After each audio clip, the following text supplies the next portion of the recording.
YouTube channel, that is Virtual Englishpedia, a treasure of knowledge. In today's video, we will be starting with the part 3 of chapter 2, Nelson Mandela, Long Walk to Freedom. As you all know students, we have already completed part 1 and 2 of the same chapter. Now we will be starting with the next paragraph. So before we start, let us connect with the next paragraph so that it will become very easy to understand. So let us start with the page number 21, second paragraph in your book First Flight. But before we start, let us connect with the previous paragraph. So here in the previous paragraph, Nelson Mandela was trying to talk about the fellow member of his organization, Oliver Tambo, Walter Sisulu, Chief Luthuli, Yusuf Dadoo, Bram Fischer, Robert Sobukwe. He was talking about their generosity, wisdom, courage that they have shown. Alright, so let us read now. It is from these comrades in the struggle, comrades, that means fellow member of organization, that I learned the meaning of courage. मेरे अपने जो साथी थे, जो ये एपेरेथाइड system हटाने के लिए मेरे साथ थे, उनसे मैंने क्या सीखा? उनसे मैंने करेज सीखा. Time and again I have seen man and women risk and give their lives. मैंने फिर से क्या देखा? मैन एंड विमेन जो थे, उन्होंने अपनी लाइफ का रिस्क लेते हुए देखा for an idea. Idea refers to the apartheid system. Apartheid system को हटाने के लिए मैंने क्या देखा? मैंने देखा कि मैन एंड विमेन जो है वो क्या कर रहे हैं? अपनी लाइफ जो है, अपनी लाइफ समर्पित कर रहे हैं, अपनी लाइफ का बलिदान दे रहे हैं, सेक्रीफाइस कर रहे हैं. I have seen man stand up to attacks and torture without breaking. मैंने ऐसे लोगों को भी देखा जो बहुत करेज के साथ स्टैंड किए हुए थे, यानी स्टैंड अप थे और without breaking, without without any kind of fear, they were showing their courage, they were showing the strength against the torture, against the attacks of all these people. That defies the imagination. Defies, that means refuse to obey. हम imagine भी नहीं कर सकते. इस तरीके की strength उन्होंने दिखाई थी, इस तरीके का without fear वाला behavior उन्होंने दिखाया था जो हम imagine भी नहीं कर सकते. I learned that courage was not the absence of fear. मैंने वो courage सीखी, मैंने वो हिम्मत लोगों में देखी जो मेरे आसपास थे, मेरे साथ अपेरेथाइड सिस्टम के सामने खड़े थे. ऐसे लोगों में मैंने वो courage देखा, वो हिम्मत देखी. उसकी वजह से क्या हुआ? वो हिम्मत मेरे में भी आने लगी. I learned that courage was not the absence of fear. Fear का absence नहीं था वो, but the triumph over it. पर वो एक great victory थी. Triumph, that means a great victory over the fear. They were having the fear, पर fear के ऊपर उन्होंने एक काबू कर लिया था, उसके ऊपर एक जैसे विजय पा लिया था. The brave man is not he who does not feel afraid. Brave man वो नहीं है जिसके अंदर fear नहीं होता है, but he who conquers that fear. पर brave man वो होता है जो अपने डर के ऊपर विजय पाता है. डर तो सब में होता है, पर उसका सामना करने की ताकत बहुत कम लोगों में होती है.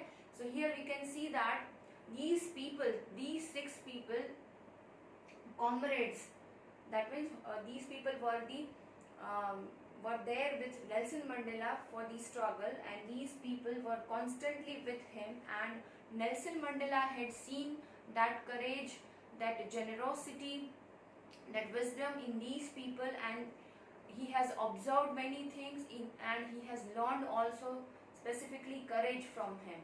So Nelson Mandela is specifically talking about the courage in this paragraph. So now let us start with the next paragraph, page number 21. No one is born hating another person because of the color of his skin or his background or his religion. What Nelson Mandela is trying to say is that कोई भी इंसान जो है वो जन्म से एक दूसरे को हेट नहीं करता है because of their skin color or because of their family background or religion. People must learn to hate, and if they can learn to hate, they can be taught to love. For love comes for naturally to the human heart than its opposite. Here Nelson Mandela is trying to talk about feeling, that is hate and love. वो कहते हैं कि जन्म से कभी कोई इंसान एक दूसरे को हेट नहीं करता है, पर ये हेट्रेड सिखाया जाता है। कहीं ना कहीं ऐसी बातें होती है, ये सब सारी चीज़ें सिखाई जाती है। अगर नफरत सिखाई जाती है, if hatred can be taught, then love can be taught also. Because love जो है वो क्या है, एक नेचुरल टेंडेंसी है, एक नेचुरल फीलिंग है। Even in the grimmest times in prison, when my comrades and I were pushed to our limits, I would see a glimmer of humanity in one of the guards, perhaps just for a second. Now here Nelson Mandela is talking about his time when he was in prison and they were beaten so much by the guards of the prison. So he is sharing his experience here that जब भी हमको बहुत बुरी तरीके से मारा जाता था या कुछ ऐसी चीज़ें हो जाती थी, so what he used to observe a glimmer of humanity. Glimmer that means what, a ray, एक किरण दिखती थी। किस चीज़ की? ह्यूमैनिटी की। ये सारे जो लोग थे वो जो बहुत ज़्यादा जुल्म कर रहे थे, अत्याचार कर रहे थे, पर ये गार्ड के अंदर भी, वन ऑफ दी गार्ड्स के अंदर भी उनको एक ह्यूमैनिटी का रे दिखता था और वो उनको आगे बढ़ने के लिए काफी था। Man's goodness is a flame. इंसान की जो अच्छाई है वो एक फ्लेम है, that can be hidden. वो छुपी हो सकती है इंसान के अंदर, but it can never be extinguished. वो कभी भी disappear नहीं हो सकती है, वो अंदर छुप सकती है because of any kind of reason, और वो कभी भी हट नहीं सकती है या तो disappear नहीं हो सकती है। So I hope this paragraph is clear to everyone. Now let us start with the last paragraph of the page number 21. In life, every man has twin obligations. What is the meaning of obligations? That means responsibility, duty. Obligations to his family, to his parents, to his wife and children, and he has an obligation to his people, his community, his country.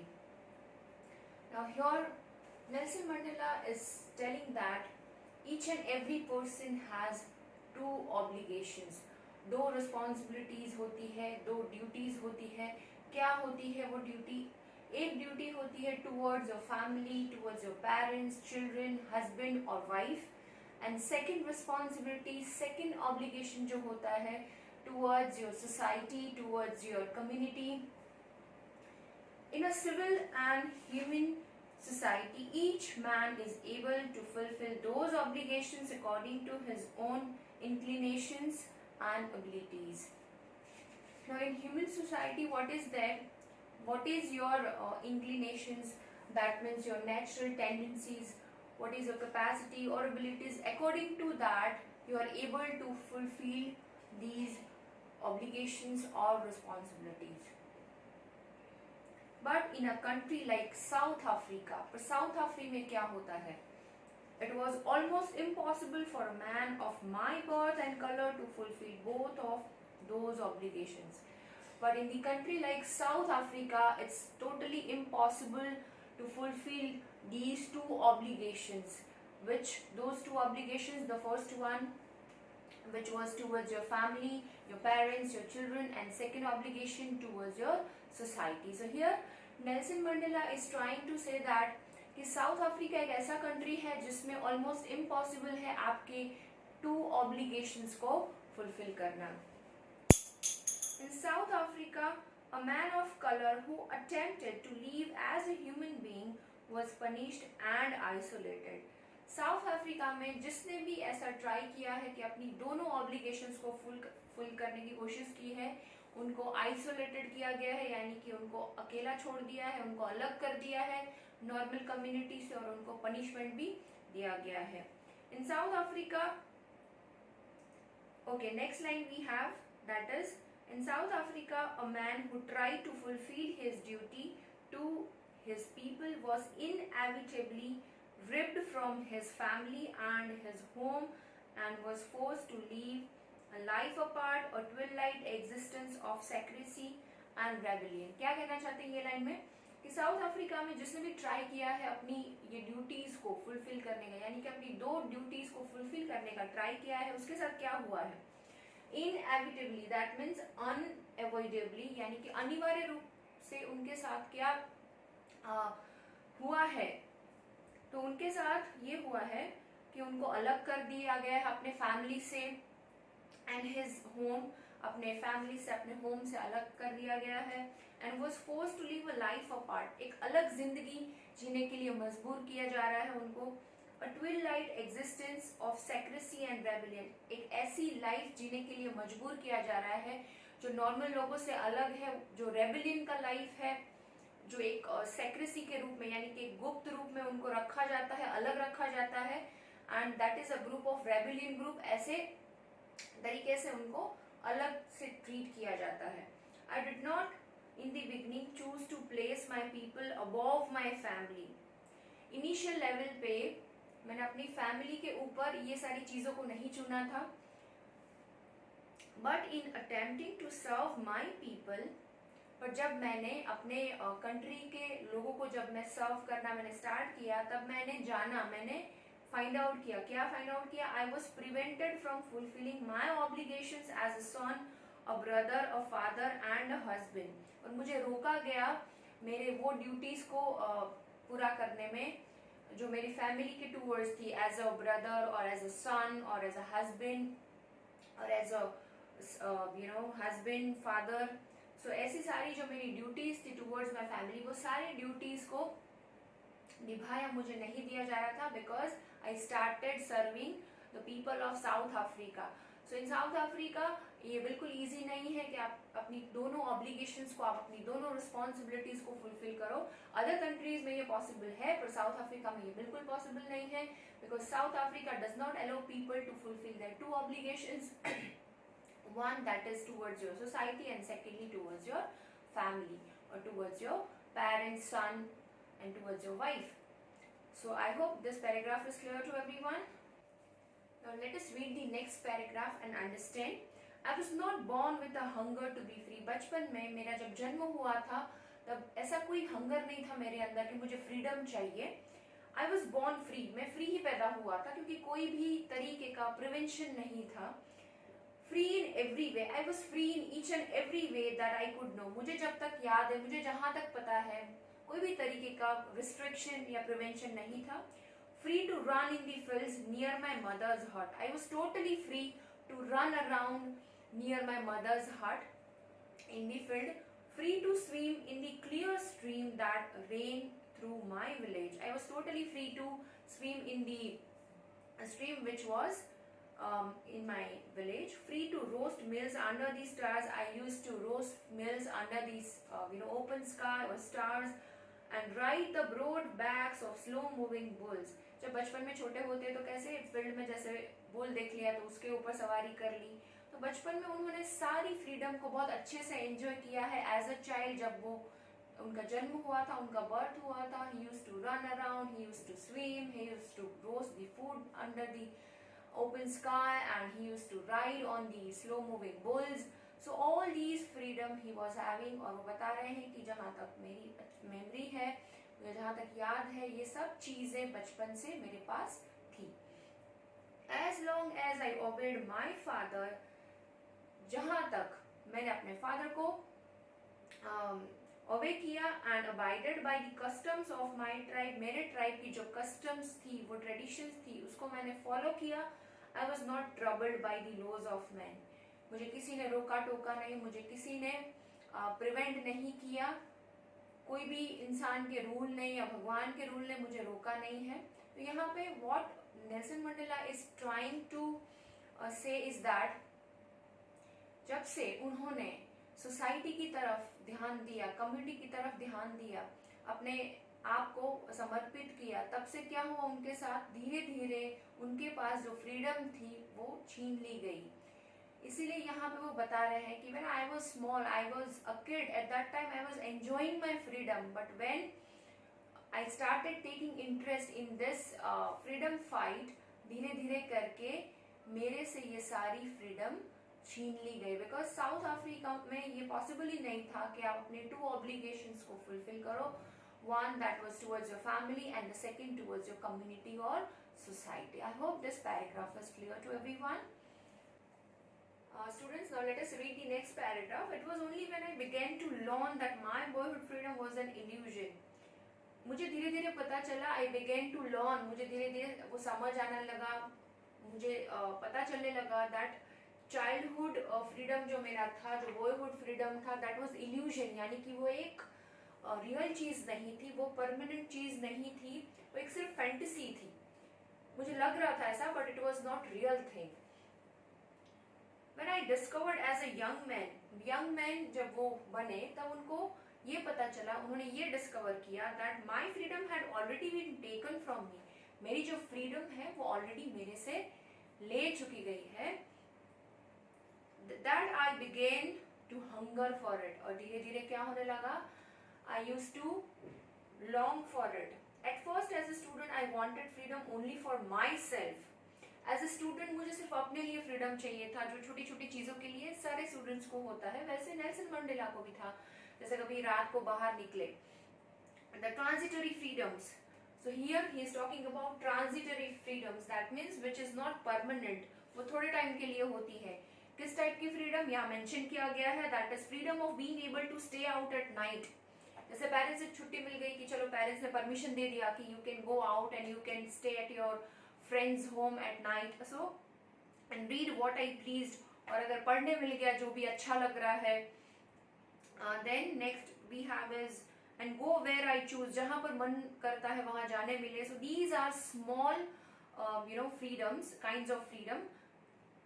Later as a young man in Johnsonburg I yearned for the basic and honorable freedoms of achieving my potential.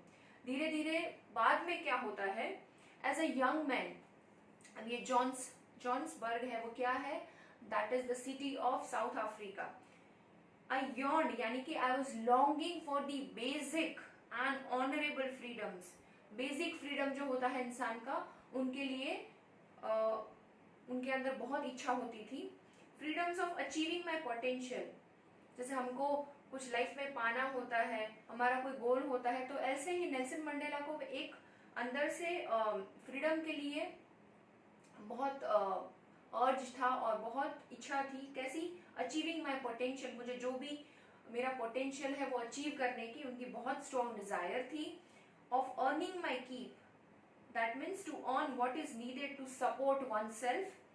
Of marrying and having a family. So he was having that strong desire that I want to have a family, I want to marry. That is called the basic rights or basic freedom that he wanted for himself. The freedom not to be obstructed in a lawful life.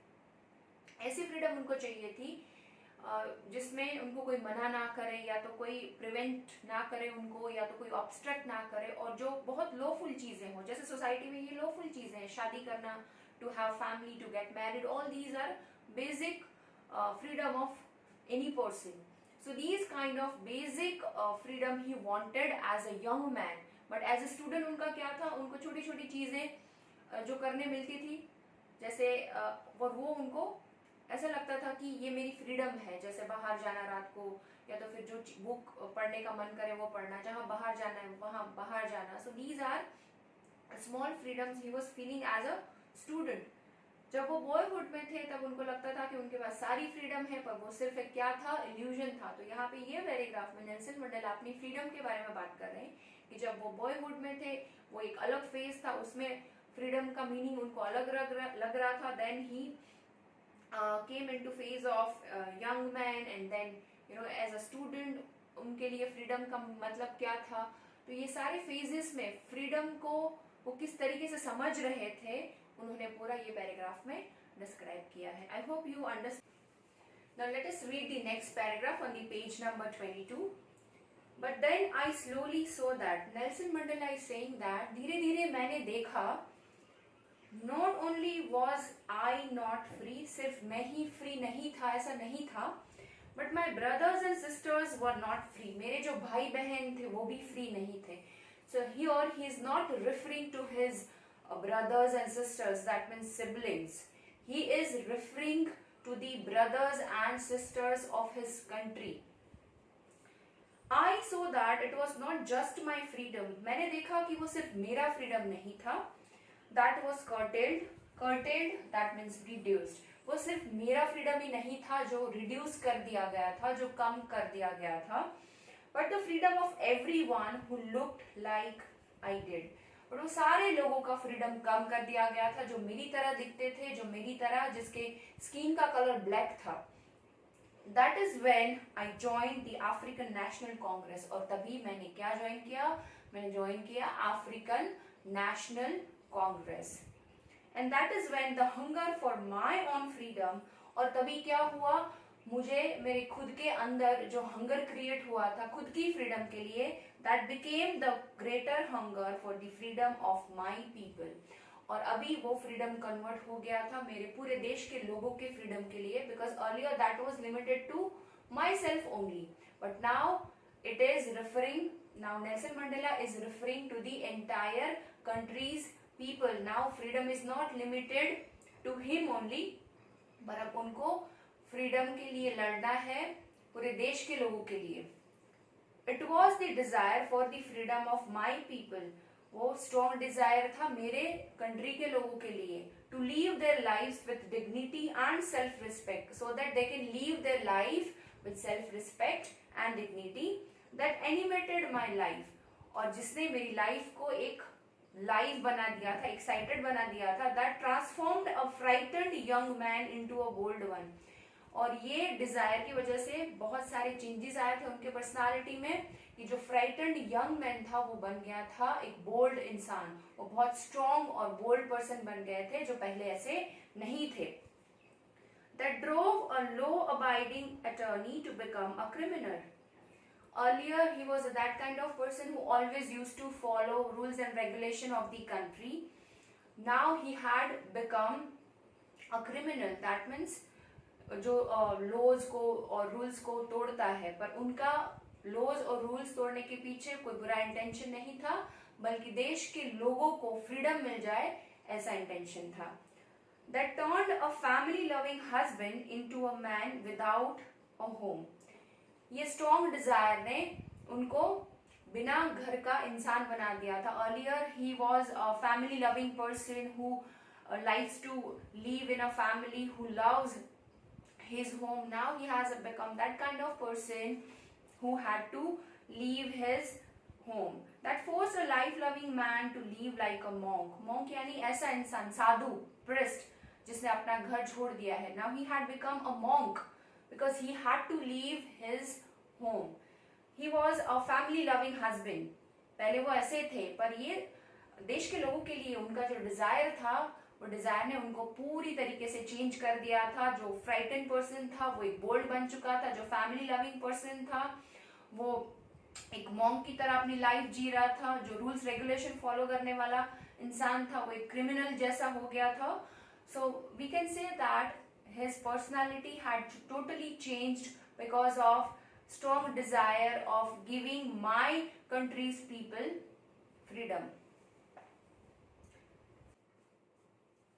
I am no more virtuous or self-sacrificing than the next man. मैं इतना virtuous इंसान नहीं था. I was not that kind of person who is having all the qualities which is required for the freedom fight. So he was thinking that मेरे साथ जो लोग थे, the people who are around with me for this fight, these people were self-sacrificing than me. But I found that I could not even enjoy the poor and limited freedoms I was allowed. और मैंने देखा कि मैं वो freedom को enjoy नहीं कर पा रहा था जो लिमिटेड फ्रीडम मुझे अलाउड किया गया था. When I knew my people were not free, जब मुझे पता चला, when I came to know that my country's people are not free, they are not happy, they are not living their life with self-respect and dignity, then I felt very bad. Freedom is indivisible. Freedom को आप कभी divide नहीं कर सकते हो कि white people freedom लेके life जी सकते हैं और black people नहीं जी सकते हैं. You cannot divide the freedom, but they had divided. So what he was thinking that आप फ्रीडम को कभी लोगों के बीच में डिवाइड नहीं कर सकते हो. You can never create the discrimination between the black people and the white people. The chains on any one of my people were the chains on all of them. Chains जो रोक टोक लगी हुई थी black people के ऊपर, वो सिर्फ उनके ऊपर नहीं थी बल्कि पूरे देश के लोगों के ऊपर थी. The chains on all of my people were the chains on me. और अगर मेरे लोगों के ऊपर कोई रोक टोक है, कोई रिस्ट्रिक्शन है, दैट मीन्स वो रोक टोक मेरे ऊपर है. तो यहाँ पर नेल्सन मंडेला अपने आप को रिलेट कर रहे हैं पूरे देश के लोगों के साथ.